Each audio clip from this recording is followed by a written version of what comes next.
What's good, America? What's up, Facebook? It's your boy Greg. So, I'm over here eating my Oreos, alright, and I get a call on the phone that Ray J and Fabolous just had an altercation in Las Vegas. Now, it was the Mayweather-Ortiz fight, okay, Mayweather won, and they're celebrating, you know, the after party at the Palms. Now, apparently, if you guys know Fabolous, he's always on Twitter, you know, poking a lot of jokes at people. Over the weekend, I guess it was Thursday or Friday before the fight, he made fun of Ray J for throwing a little concert or playing the piano at Mayweather's house or whatever. And I guess Ray J's the first person to go off on Fabolous for talking, you know, Twitter shit. So anyway, they get into a little altercation, and apparently Ray J is the one who boxed out Fab. Don't know if it was a tussle that went on, if it was really, you know, knuckles being thrown or whatever. I just want to see some pictures, honestly. I just want to see pictures of faces, and let's get to the bottom of this and see what's going on. But here's the interview, all right, and I'm gonna get back to my Rick Ross double XL issue. Yeah, man, Power on 51 Desert Storm Radio, world famous DJ Clue, Desert Storm. Got my man Fabolous on the phone. We're talking about this whole Ray J incident. What's good, Fab? Yo. Fab, what up, baby? What's the deal, yo?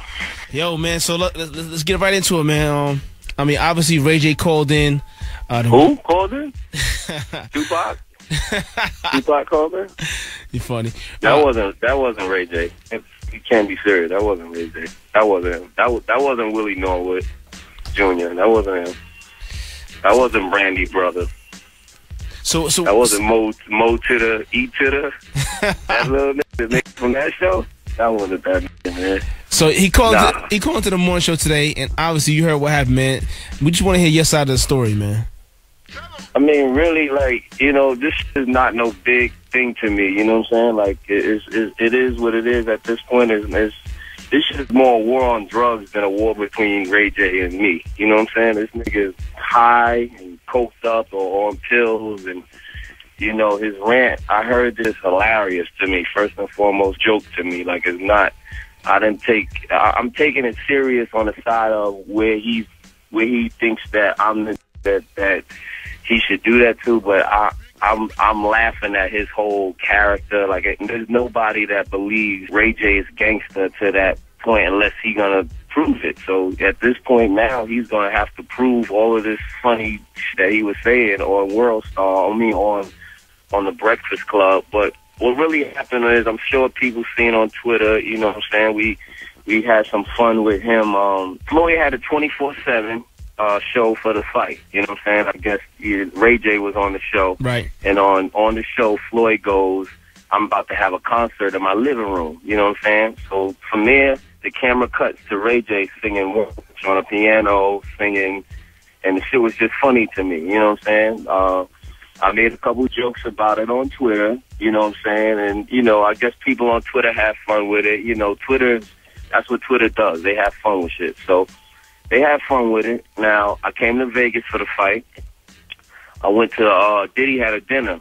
Diddy had a dinner I was there. Palms. Yeah. You know what I mean? You was there, right? You were there. Right. All right, okay. So Ray J comes to the dinner. Ray J pops up at the dinner, and, you know, when Ray J came in, he like, oh, Fab, you got me on Twitter. You know, we laughed about it. You know, we joked about it. Kevin Hart was there. Diddy was there. These are all people who are all in this situation. They know exactly what's going on. You were there, DJ Clue. You know, you're the guy who can squash this. The negotiator. Supposedly said. I know that's your man. I know Little Brandy is your man. You know what I'm saying? So that's why, you know, I wanted to call you and clarify this, because according to him, you're the only man that can squash it. You're the Minister Farrakhan of this. So You know what I'm saying? But anyway. Chris Sabian. So anyway, comes into the dinner, and, you know, we laugh about it. He chopped it up about it. And what he said it was the way they edited the 24/7 show. He said it was mad there. It was people there. It was everybody was in the living room. It still was funny. We still were joking, and we still were telling them don't do any concerts in the living room, and don't do any shows in people's basements. You know what I mean? Like, that's not where we want to see his career go. You know what I'm saying? So we all laughed about that, joked about it. He was cool. He sat down. He ate some chicken. You know what I'm saying? Everything was cool. Everything water under the bridge. I have a show here at the Palms with Jadakiss and Styles P, and I see him, and he's like, "Yo, we gonna come down to the show later. Everything's cool." I'm like, "Cool. I'll see you at the show." Whatever. We get to dinner. I get to dinner. I went to dinner before the show. I see Kevin Hart. He said, "Yo, I just seen Ray J.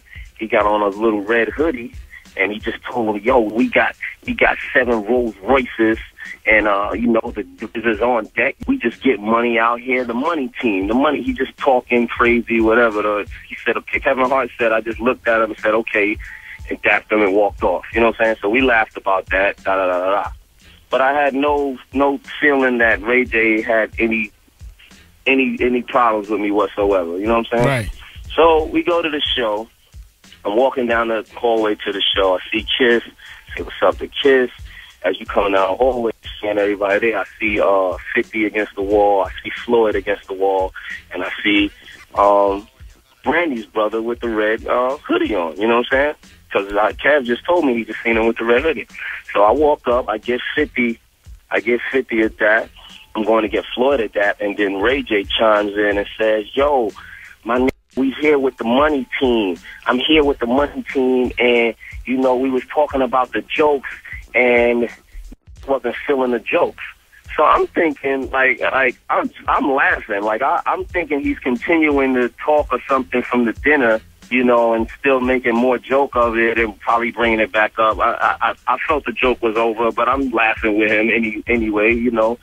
Just to not make him look stupid, you know what I'm saying? So right. I go to speak to Floyd, but he's still like chiming away over in my ear. So I look back over to hear what he's saying. He's like, "Yo, there, Nick, real Nick," and he loves to make this rant about 7 Rolls Royces outside and bitches by the pool, and you know, and all his whatever whatever, which means to me. So you know, he's saying this at this time. So I'm like a Ray J. You know, I don't know what he's talking about, whatever. So now I look over at 50, and 50's just looking, and they're looking like they're just trying to see what Ray J is talking about. So now I look back over to Ray J. Ray J is like, "Yo, we real, man. We're not bitch-ass niggas. This the money team. This is this, that, and the third." And I'm just like, hold on. So now I'm looking at him in his eyes, and I'm starting to feel like, is he serious? Like, what's going on here? Are you serious, nigga? So I asked him, I'm like, "Yo, like, Ray J, what's wrong with you, man? Like, are you serious? What are you talking about?" So he like, "Nah, cause this real getting this money, fab, getting money out here, man. You know what I mean? We on the West Coast, we mobbing, we getting money." I'm like, "Yo, seriously, Ray J, man? Like, I don't know what you're talking about right now. I don't know what's going on. I don't know what show he's talking about. The money team is right here. Floyd and 50. I said, "Yo, this don't really got nothing to do with Floyd and 50. I don't know what you're talking about, but this is me and you. Like, what are you talking about?" And he's starting to say, like, he's still saying, so I'm like, "Yo, all right, Ray J. All right, man. Like, if you're serious, like, you don't," because while he's talking to me, he's like touching my shoulder and like tapping me on the chest and like, you know, just talking. So I'm like, "Yo, if you serious, like, let's this end this. Like, first of all, don't touch me no more. Don't touch my body in any form or way. Don't touch me." So he's like, "What you mean don't touch you, fam?" And I said what I just said, "Nigga, don't touch me." You know what I'm saying? And then from there he leaned back and then he like pushed off of me at my chest.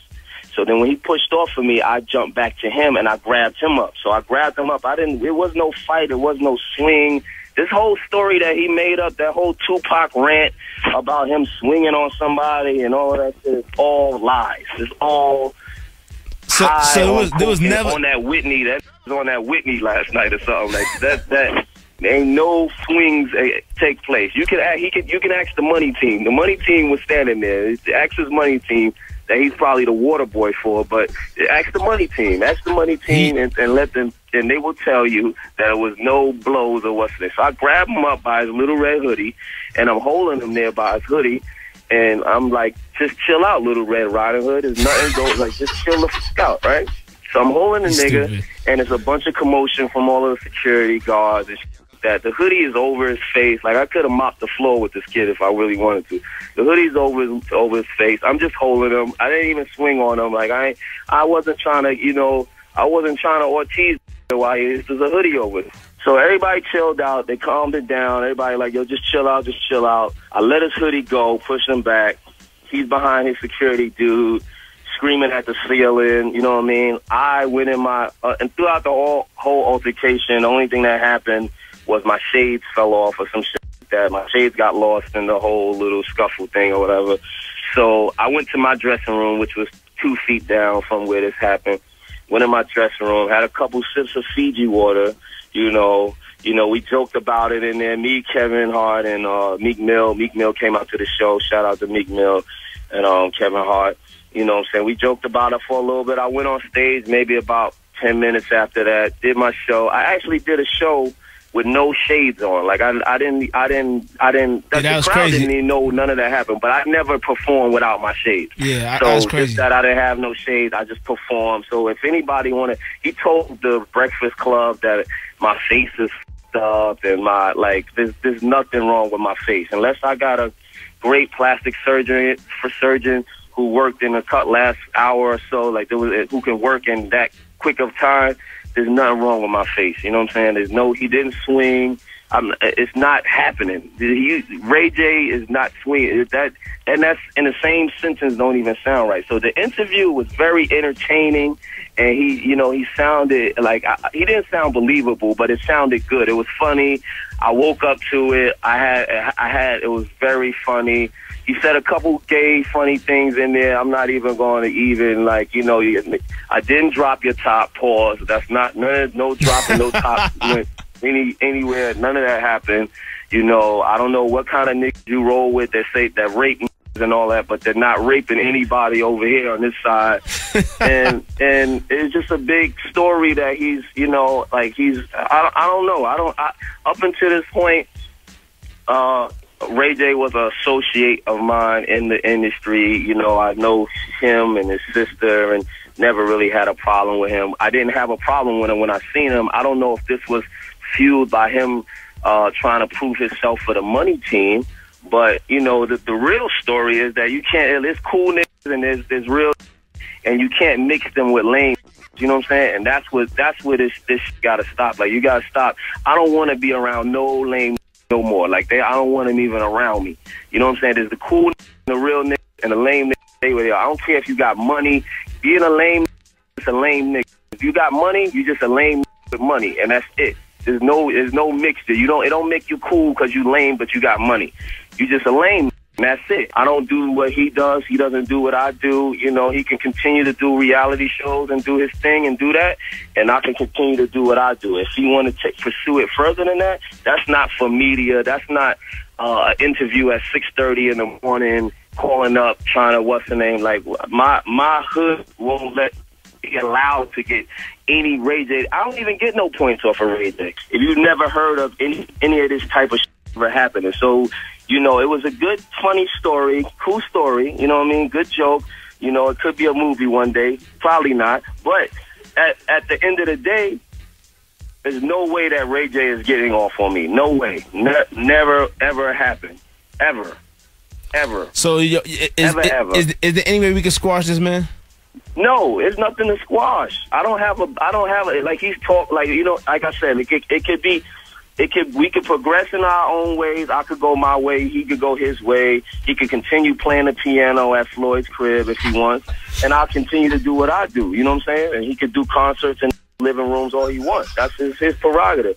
But at the end of the day, like, I don't gotta mix in with him. You know what I'm saying? So he could do his thing. I do my thing. If he wants to take it on a different path, which he ain't really about, But if he want to take it, if he want to go there, then it could go there, but it won't go there through the media. It's already amplified on Twitter and on radio about people have heard his little story. Like, I was not going to pay this attention, but I don't want people in the back of their mind thinking maybe I'm being silent because Ray J actually, there's some smart people in the world that don't believe this whole little story, but there's some people that don't know. So I had to speak on it, but it's nothing to squash. You know what I mean? I know you're, you know, Clue Farrakhan is trying to Clue Sabian. Yo, listen, whatever, Clue Sabian, whatever you trying to do here. But I could talk a bird down from a tree. Squash. And it could be, it's... Yo, Fab, man, I appreciate you calling in, man. Look, man, you know I'm a good person, man. I could talk a cloud down from the sky. So I'm going to try to work on this and get this whole thing squashed out for you, man. Ray J, you need to stop. You took an L on this one, so just keep moving. Keep doing your little R&B, your little fly pretty boy stuff. Make another sex tape, do what you got to do. But that whole tough talk stuff, you got to let it go. Fab, you the man. Keep rocking. Peace. Hey, VH1, you need to stop playing with these basketball wives and putting them on TV. They're already washed up, you know, they're late 30s, all right, they're wrinkled up, they're sagging already, they're fat. I mean, the LA is just the worst yet. It's worse than Miami. Miami at least had a couple of, you know, things that you could look at, but the season now is just horrendous. I mean, you put a bunch of hyenas up in there so they could hoot and holler and fight, and I really don't like that. Anyways, I gotta go.